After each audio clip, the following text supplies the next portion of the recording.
welcome back to the vlog. And this time we're off to Guangzhou in south of China for 3 weeks. We landed yesterday and we're going to be hanging around Guangzhou as well as having a look at Shenzhen and maybe some of the other counties surrounding it as well.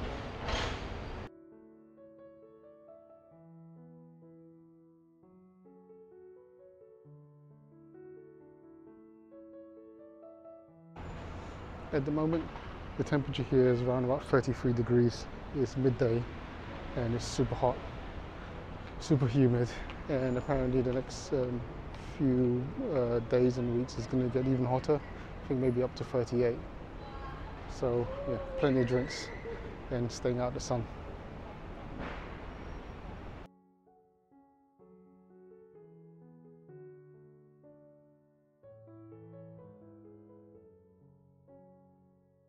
One of the many restaurants that we'll be visiting during our trip.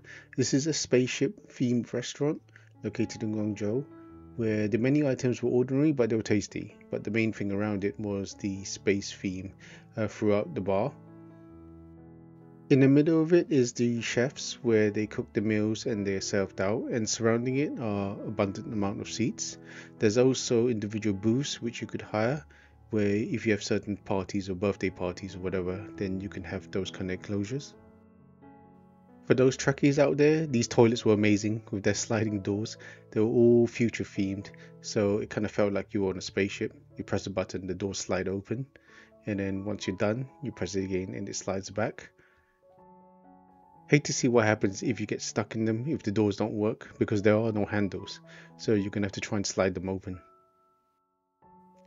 Not one for the claustrophobic, but a great design for any future renovation ideas.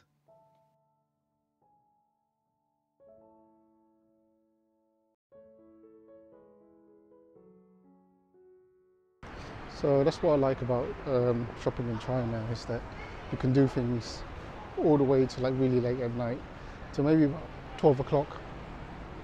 So you can start your day from about, I don't know, at 9 o'clock in the morning, have breakfast, lunch and dinner, and spend basically your whole day going around until really late at night.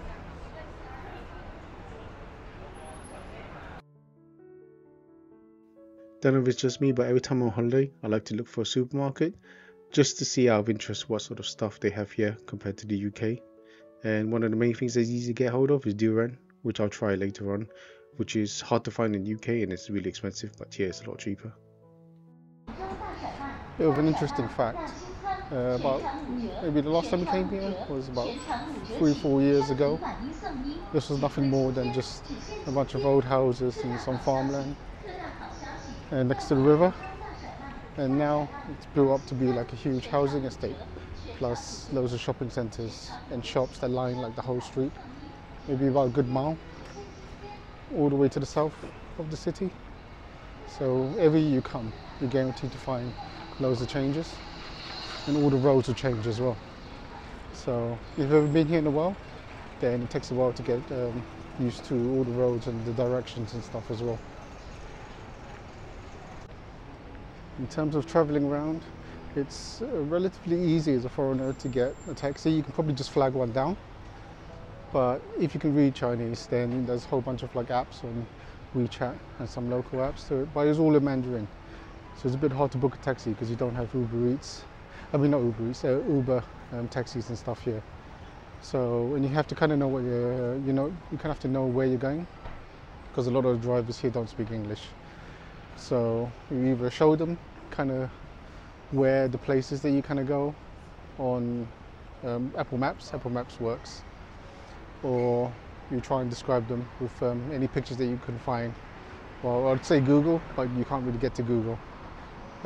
Maybe you have to download some pictures beforehand and kind of show them where you want to go as well.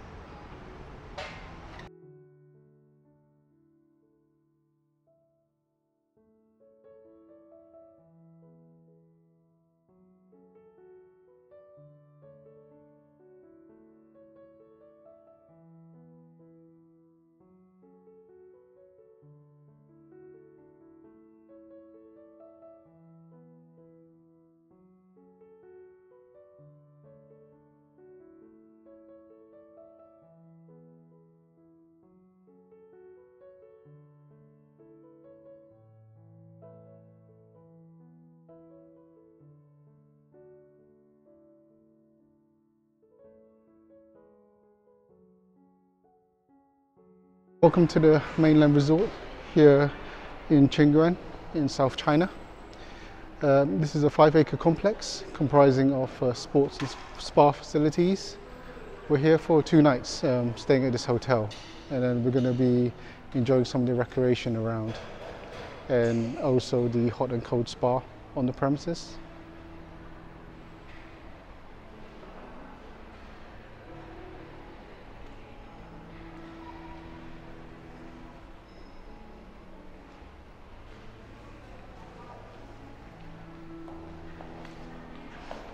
If you have a look here, we're at the hotel lobby with decadent furniture. You can see this centerpiece here featuring a vase and some fake peacocks.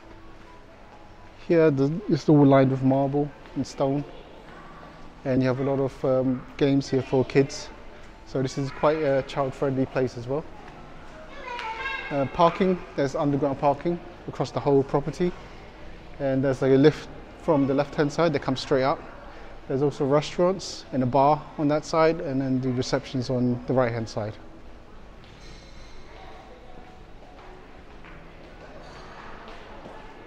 We're going to go and check in now.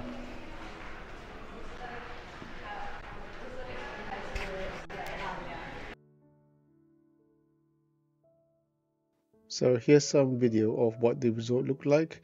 In terms of how you would describe it, it's really confusing between Caribbean, old European style with some Asian elements.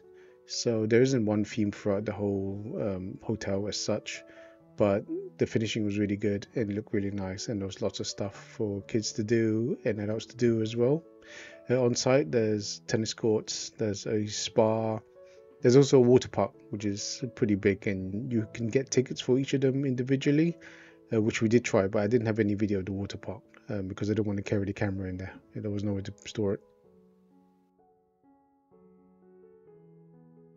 Don't tell your dentist, but these candy floss machines are great, where you can choose the design you want and then pay via WeChat online, and it will just create it for you. This is the first one we've seen, but we saw it all over the place in China.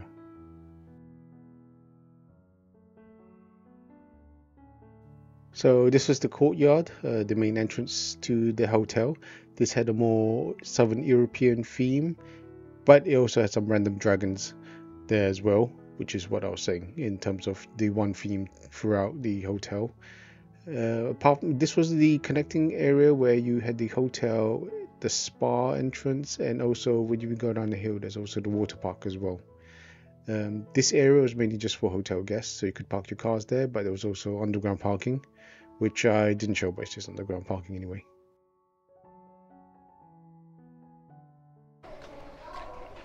This is the second morning of the hotel trip. Last night we went to the spa and the swimming pool, but I didn't take the camera with me. You can probably see it in the daylight. But there's a huge pool in the middle of the complex, and then surrounding it is basically a kind of outdoor spa complex with about, let's say, about 20 pools ranging from hot and cold,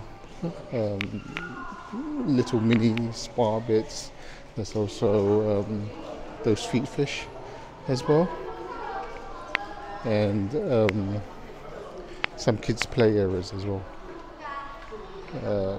Yeah, it was really nice because it's quite warm, but at the same time the pool was like about 40 degrees, so when you get in and you get out you don't feel the cold, and because it's so warm, and then you dry off like almost instantly as well, which is good. We spent like about an hour and a half there just relaxing. It was about 10 o'clock at night, so there wasn't actually that many people around, which is great. Usually when you come to the spas, there's like loads of people around, so we pretty much had it almost all by ourselves. Today we are checking out this hotel and going to a different hotel, but first we're going to go to the breakfast buffet. So this was the hotel buffet located in the main restaurant itself. It was relatively civilized compared to when I came last time to it. Well, a different hotel, and it was pretty much a free for all where everyone's just fighting over different food. But here they had all different cuisines, European, Chinese, and a bit of Japanese sushi as well.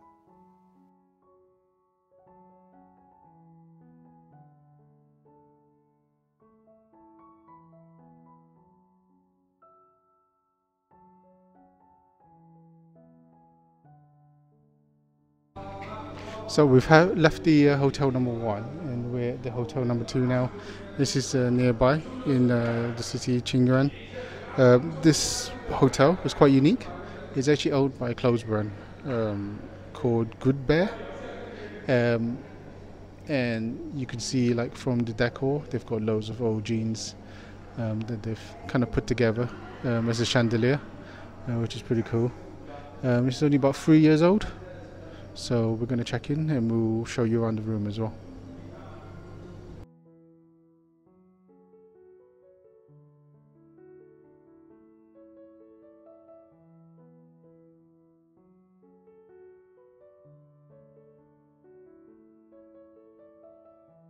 Like a lot of the five-star hotels, they have a very similar layout where you have the main entrance, then you have the toilets separate from the bath area.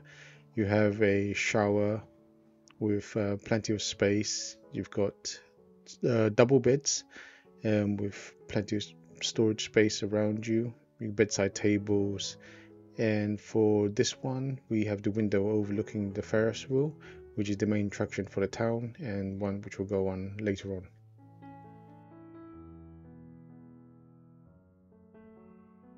So we had a light tea snack at about 11 o'clock, provided by the hotel. And now we're off to the small shopping centre opposite, where there's the Ferris wheel, which we'll go on later tonight. We've got some free tokens for the arcade that they've given us on the first floor. So we'll go there and check it out. It's about 38 degrees now, it's so hard to breathe. It's just so hot. I had one of those water mist sprays that you can spray to cool you down, but as soon as you press it, the water just evaporates because it's so hot. Trying to stay out of the sun as well. There is an underground path to go through it, but it's actually through the car park, which is just as hot but not as sunny. So we figure maybe we just try and walk outside, give a bit more of a view rather than through the car park itself.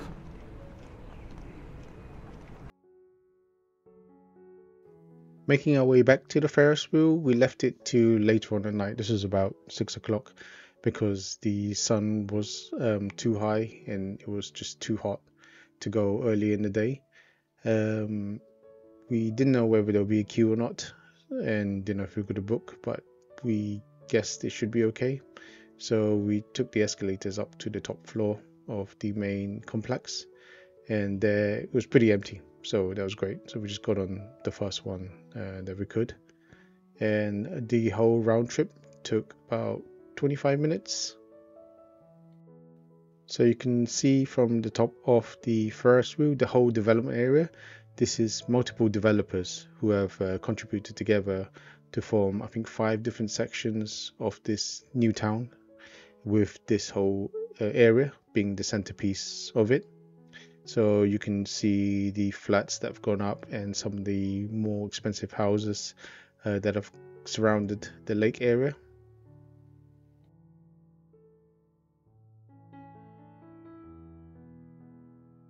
Underneath the Ferris wheel is the shopping area complex, which is all outdoors, but there are multiple shops, clothes shops, stationery shops, and a lot of restaurants that surrounded it as well.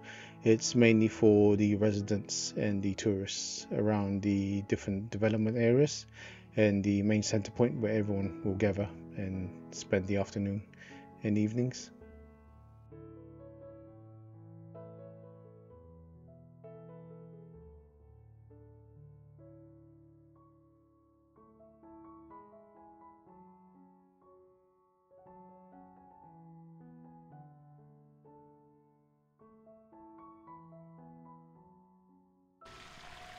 So we're now at Yunong Mountain.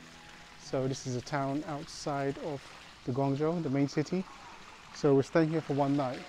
We're renting basically a villa, a whole villa in this town. There's not a lot of people here, and we're only getting this villa for about £50 a night. So it's got like a small complex. It's got some indoor games and stuff, and some restaurants. It's currently raining at the moment, and there's loads of mosquitoes around. So I've used the mosquito repellent. Not very sparingly. I sprayed everything, clothes, ourselves, luggages, and yeah, they're just like everywhere. Yeah, so I'll show you around as well, and you can have a look and see what it's like. But it's quite beautiful. The villa is like set at the bottom of like a small mountain. So all around us you can see the hills and the trees, lots of greenery everywhere. There's about 6 or 7 other villas about this size as well. And the main road is further down, but it's quite a way away, so you can't actually hear anything, which is good. So it's pretty quiet. Yeah.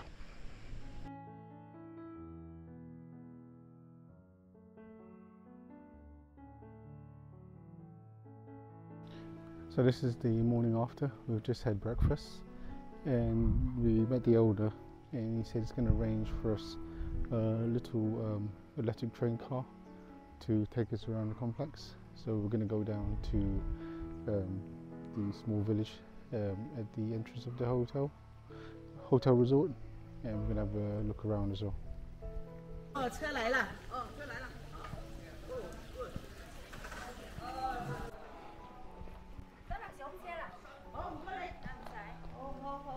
So we're taking this electric car, and from this electric car we're going to go up. I think they said they're taking us up to the mountains. No, you're going to get dizzy. You sit in the middle. Yeah, so we reached the top of the mountain. So the train is taking us all the way to the summit. And from here you can see the whole of the city below.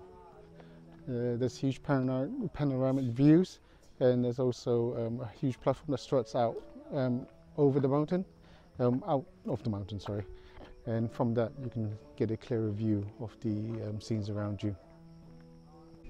So about 20 years ago, this is nothing more than like a town village with very small houses. And over the years, with a lot of development investment, it's turned into a sprawling city with loads of high rises. And a lot of people that used to live here moved out into the bigger cities like Guangzhou, and have come back and invested to buy huge apartments in the middle of the city. Off the mountain you can see the city, and on the other side it's the untouched mountains. Well, I say untouched, it is pretty much untouched. Some farmland, and you can see the mountains rising up from the ground, and loads of clouds around it, which makes it look really, really nice. Very picturesque. Yeah, it took about 5 minutes on that little car to get up here, the little electric car. They've dropped us off, and I presume they'll be back because I'm not walking down. It's way, way too far. And there's also a little campsite that they've built at the top where you could rest and take some pictures as well. This is Sky Plaza. So this is the mochi making class, where they use the boiled rice and the hammer to basically work out the gluten to make it sticky, and then you pay about 100 yuan, which is about roughly 10-11 pounds, and you can make your own dessert. They provide all the materials and all the filling, and they also provide takeaway boxes as well for you to take away. We filled up about 6 boxes, I think it was, in the end.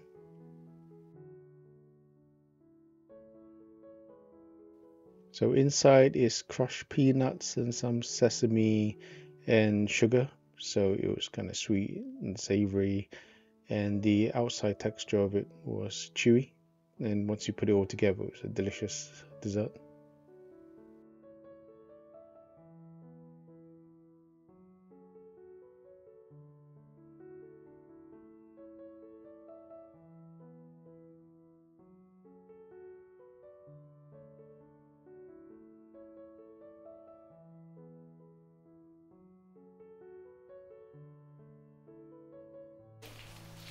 We're here inside a recreation of an old Chinese style house that basically replicates the houses back like hundreds of years. As you can see here, it structures basically a large amount of rooms. It's got upstairs and downstairs with large courtyards in the middle. They've got two little like indoor garden areas where you can have all garden ornaments and stuff. And we've got doors which are about 8 feet high, and it's pretty open plan, so you can open all the doors and get a good breeze that can flow through the house and gives good ventilation, especially here in South China where it gets really hot and humid, so you want all that ventilation coming through. The centerpieces or the ornaments are where it collects all the water from the rain, so it gives a sort of water feature, and it also hydrates all the plants as well at the same time. Also located in the middle are some games tables where people will generally spend some of their time drinking tea and socializing. And each of the rooms are kind of partitioned with wooden pillars, and they're all separated. Towards the back of the house, so we'll go around to the back of the house, and you can see there's a dining table where I presume people will have their dinners and do more socializing as well.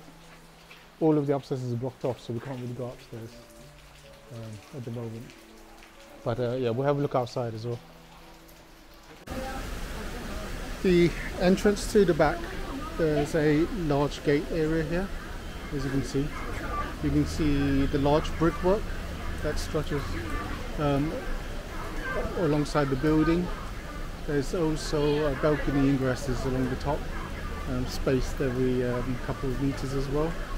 So that's good for you to overlook the garden area. On the left hand side, there's a slight river that comes right across the property. And you can see there's a kind of a large waterfall as well, which we'll have a look at.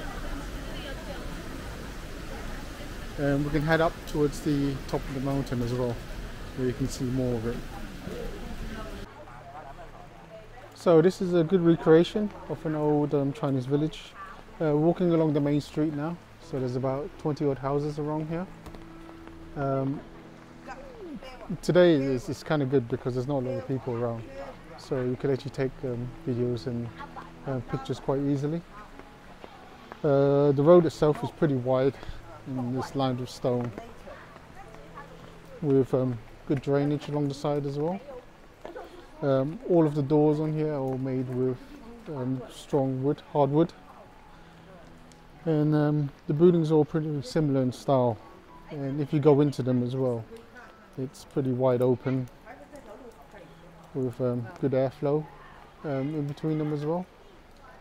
We're going to head over to the right, which is up the hill, and I think there's a spot where you can overlook the whole village, and you can take quite good pictures because you can see the waterfall plus all the other houses as well along the side.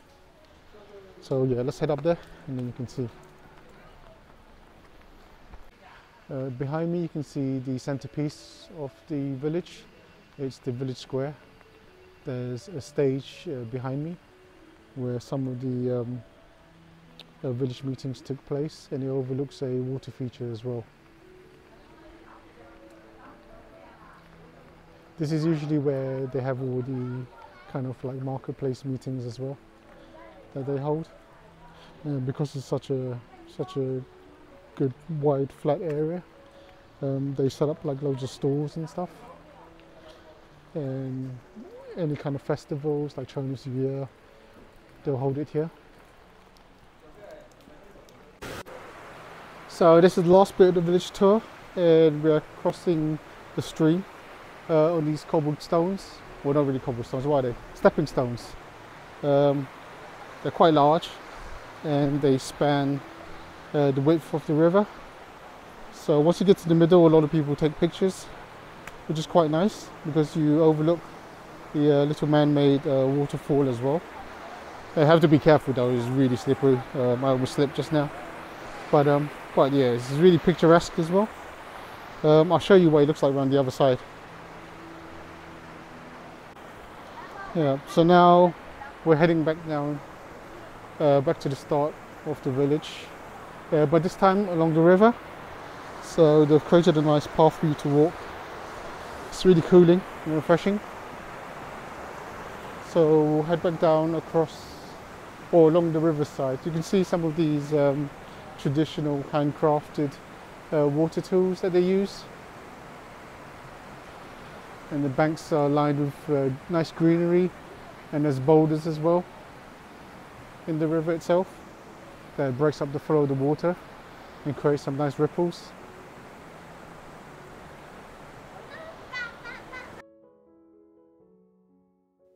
Our next stop was a restaurant, Bamboo Barbecue Restaurant. So what's unique about this is they steam the vegetables and the meat inside these bamboo pots with high heat, high flame fire, and once it comes out they present it on the table as such, and you can just eat straight off it. We had bamboo vegetables, we had steamed rice as well, and some grilled chicken, and also some clams as well.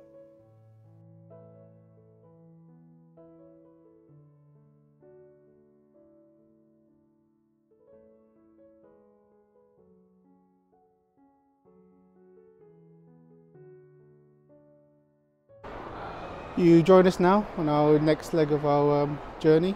So we're traveling from Guangzhou in the south of China to Shenzhen, so it's near the Hong Kong border. We have decided to take the train, so we're at the one of the main stations in Guangzhou, and it takes about 1.5 hours, a couple of stops to get to the Shenzhen train station. And then from there we're going to be staying at the ShangriLa Hotel in Nanjing, I think it's called, by the coast, and we'll spend about 3 days there.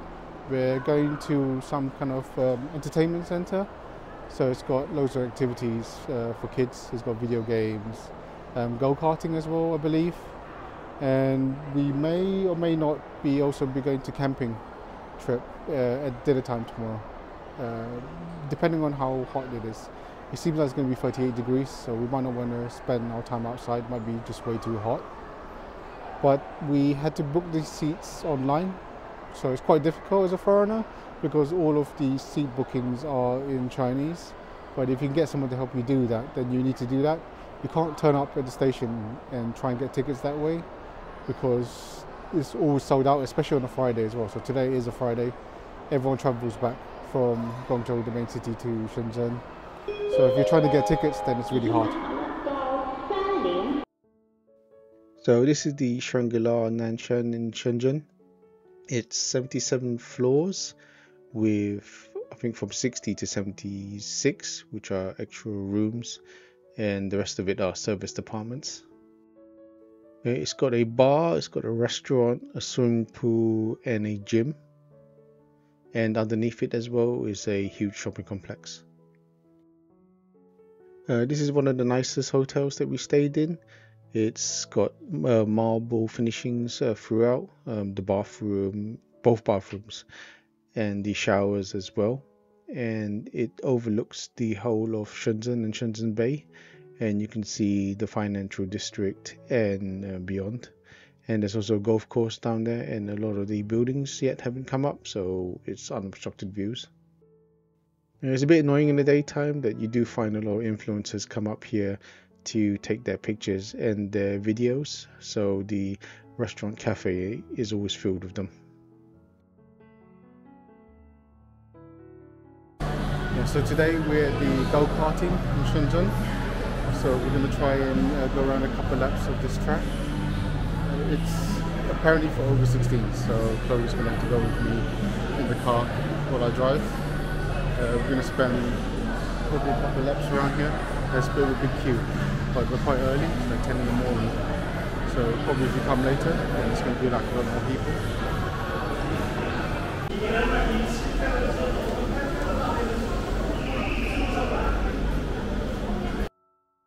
So how it works is basically 8-minute round slot times that you can book, and if you're fast enough, you can get around about 15 laps.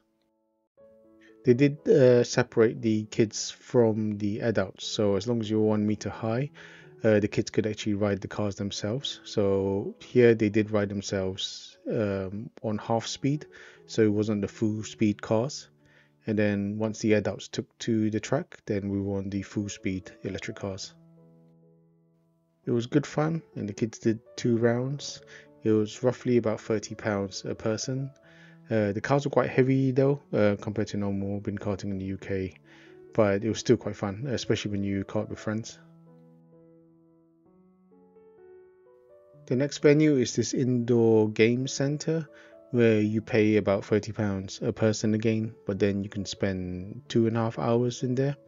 So in this complex, they've got loads of games to play. You can do indoor virtual golf, you can do skating and basketball. There's a kind of cabaret as well.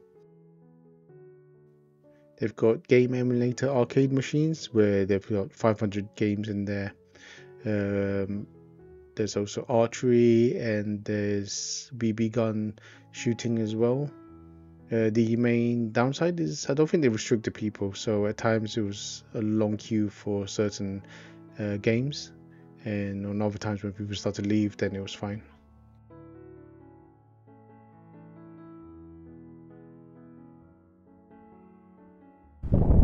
So we've been staying at the ShangriLa Hotel for the last 4 nights. We've got a room on the 72nd floor. There's about 77 floors here. So from the lobby, you go up to the 60th floor. That's where the restaurants and the kind of seating areas are. So there's a restaurant and a cafe. And then there are rooms from the 66th all the way up to the 77th floor. So that's where the gym and the swimming pool are. We've also, as part of our package, we've also had breakfast provided, buffet breakfast every morning from, I think it's 7 in the morning to 10, I believe. And there's like abundant amount of food there, with Western to Oriental breakfasts. The hotel itself is amazing. I think it's only been open a year or so, so everything there is new. All of the fittings and furnitures are branded and are super well done. The detail in it is exquisite. The lobby area, the actual rooms itself, like a lot of hotels, you find they'll cut corners in little bits and pieces. So like in the corner of the shower or corner of the room, you find things that are slightly out of place, or finishings that could have been done better, but you don't find that here at the ShangriLa. And all of the people are very nice. They speak English and they speak Mandarin. You do find maybe some of them are a little less experienced. It's probably because it's still so new. So there are some unexperienced serving staff there as well. In terms of the room itself, we are on the 72nd floor, and the glass is quite thick, so you don't get the heat from the outside during the day, and at night it's super quiet. There's construction going on all around us, so this is kind of the new financial district in Shenzhen, but because we're so high, like I said, you don't hear anything. And our views aren't obstructed as well, so we can see a building going up to the left of our room, but in front of us there's nothing there at the moment, so you can just see straight out into the sea. And I think opposite you can kind of see some of the Hong Kong land as well, because we're so close to Hong Kong. You can have an unobstructed view, especially in the daytime when it's not cloudy. This is one of the cool things to show you, the underground shopping center in the middle of Guangzhou Tenhe district. So instead of building up, they've basically built under the main existing road that runs through the center of the city. It spans about 2 stories, and I think it's about 3 or 4 miles of shops and entertainment and restaurants.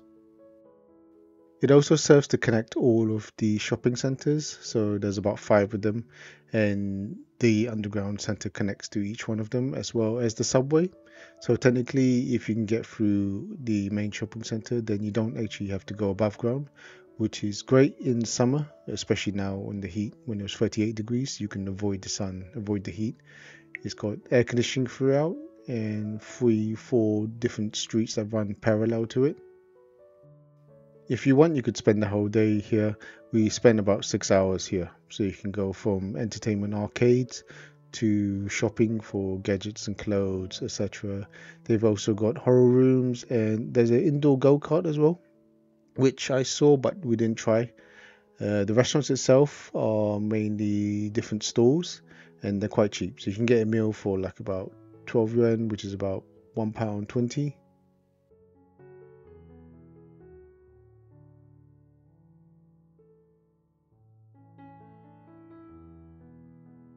这永庆坊呢，就是很多古色古香的一些建筑，还有一些包括有一些 restaurant 啊，还有一些 cafe， 还有一些买手店 buyer shops。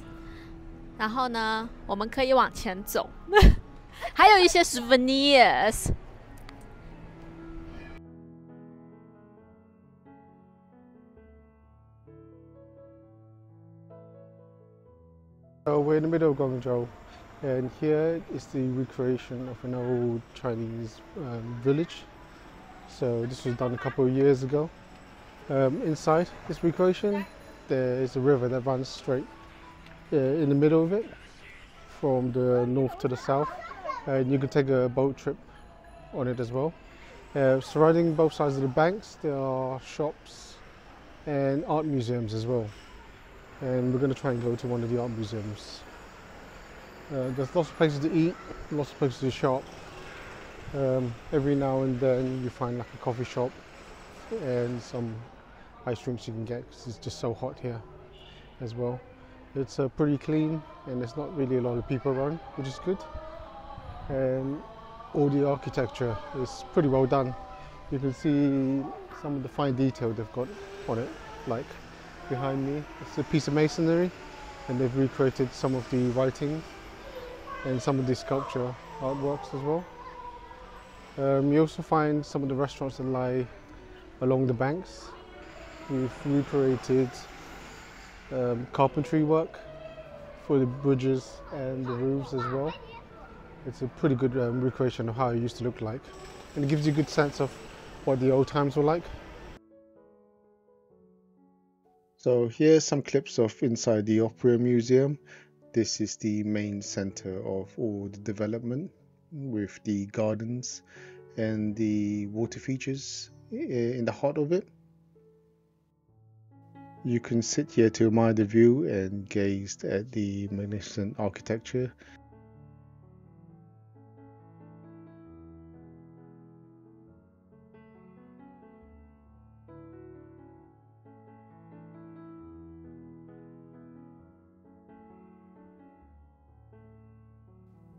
So after that museum tour, we decided to walk the streets surrounding it, and also to see Bruce Lee's home, which is located next to the theatre. There wasn't much to see here. It was just mainly his house structure, and inside was just some information around it. And there wasn't really much furniture or anything still left.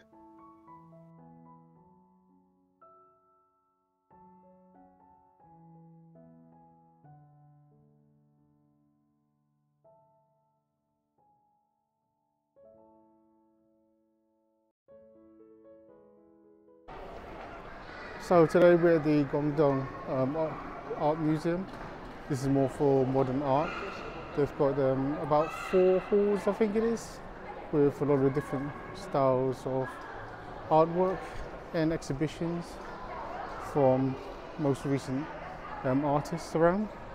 There's also a separate exhibition that's partnered with the Victoria and Albert Museum in London, so you have to pay for it a little bit separately, but you can see some of those as well. It took us about 30 minutes to get here from the centre of Guangzhou, and we pre-booked the tickets beforehand. And you kind of need to do that, otherwise you might have to queue up for like 3 hours. But we went straight in, and this is about 4 or 5 floors, covering a couple of acres of ground. There's also an outside exhibition along the river with some statues and stuff like that as well.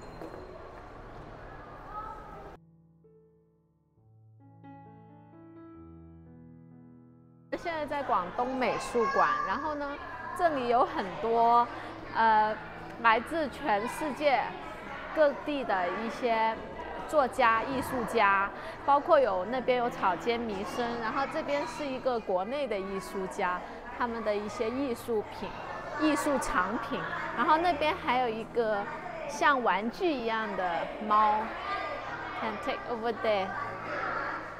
都是一些装置，像玩具一样的猫，还有像这样子的一些彩陶的一些装置艺术。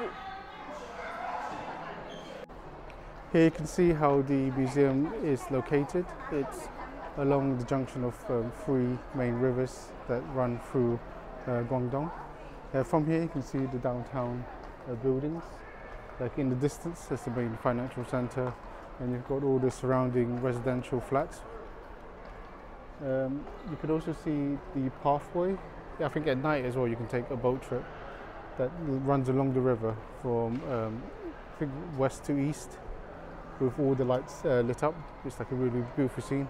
We didn't do that one this time around because we've done it before, so we might do it the next trip.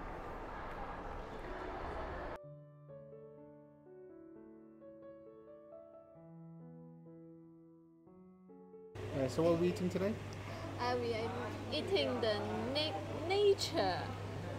是不是不是叫 nature？ 叫什么？传统的是什么 What kind of restaurant? Traditional Cantonese hot pot. And there are 那个 pork mashed. Is that mash? Yeah, like minced pork. Oh yes, minced pork and mixed shrimp and mixed inkfish. Squid. Squid. 他说 inkfish. Inkfish squid. Something like that. And they've given us starters. So they've given us ginger, spring onion, Yes. and then some sauce. Spice, yes. Green Chilies as spice, well? chili, yes. Yeah. And light soy sauce, something like that. Something like light soy sauce. 個豉油 And sesame. And then they basically cook all this for us. And I presume they'll take it out when it's ready to eat. Yeah, do we take it out themselves? they will, yes. Okay. Alright. And they will tell us when to eat. And they will take all the... Is it spicy? Very. 它有一些很 spicy 的，青椒就是这样子。Some is spicy, some 就不 spicy 了。他吃了哪一个那么这样子 ？spicy 的哦，他吃了 ginger。ginger 很好吃，它这个 ginger 不是很 ginger 的。 Ginger, sorry, let me try the ginger.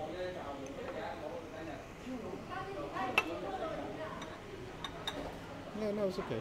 It's fine. 哦，我这个 ginger 很 ginger 耶。It's very gingery. It's fresh ginger. Yes, fresh ginger. Yummy.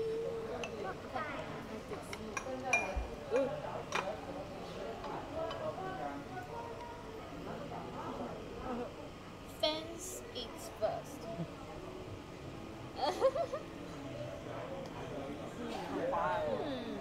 Good?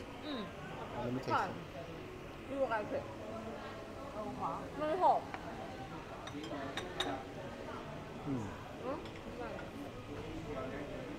好吃吗？ Yep. So now we're going to try the pork one. So this pork has got sesame and what else? Sesame. Water chestnuts as well.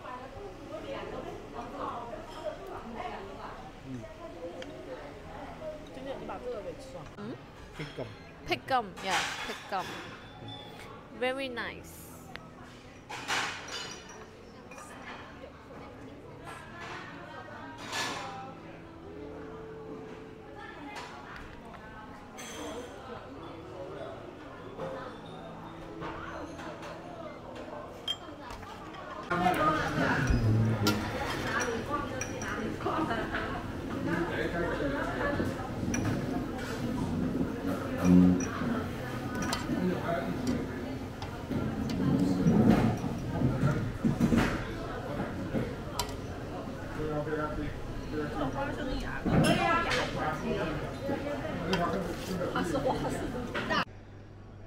Thanks for watching the video, and we'll catch you at our next trip. As always, click down below to subscribe, and keep your notifications on for our upcoming trips.